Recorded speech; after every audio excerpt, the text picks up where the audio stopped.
They thought he was no one, until the underground truth they tried to bury rose up and shattered every lie. Don't forget to subscribe. Your support is what will help us reach our first 1,000 subscribers. The cold fluorescent lights flickered above the underground excavation room, buzzing like angry insects as Jamal stood alone in the center of the chaos.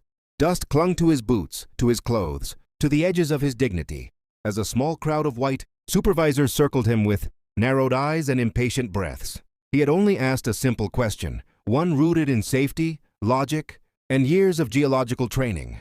But the moment the words left his mouth, the atmosphere shifted. "Stick to carrying crates," Mr. Ralston snapped, waving his hand dismissively as though swatting away a fly.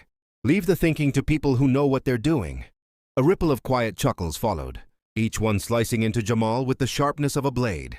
He inhaled slowly, refusing to let the insult splinter him. He had felt this sting before. Doors slammed, credentials questioned, brilliance doubted simply because it wore dark skin. But today, there was something different in the air.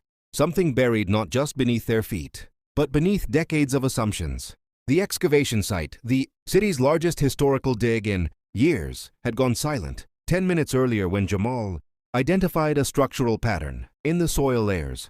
He had warned them that the area they were about to blast wasn't stable, that there was something ancient beneath the ground they hadn't accounted for.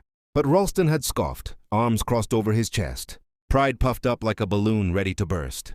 "You people always think you see danger everywhere," Ralston muttered, loud enough for the room to hear. "This is why real scientists handle the important decisions." Jamal clenched his jaw. He had 2 degrees, one from Howard, one from MIT, but none of that mattered here. Not when arrogance dripped from the lips of those who believed authority was their birthright. Not when ignorance was wrapped in the armor of privilege. The room buzzed with tension, and Jamal felt the weight of every eye pressing down on him. But beneath that weight, something else stirred. A truth waiting to surface. A shift waiting to happen. Because the ground was whispering, and Jamal was the only one listening.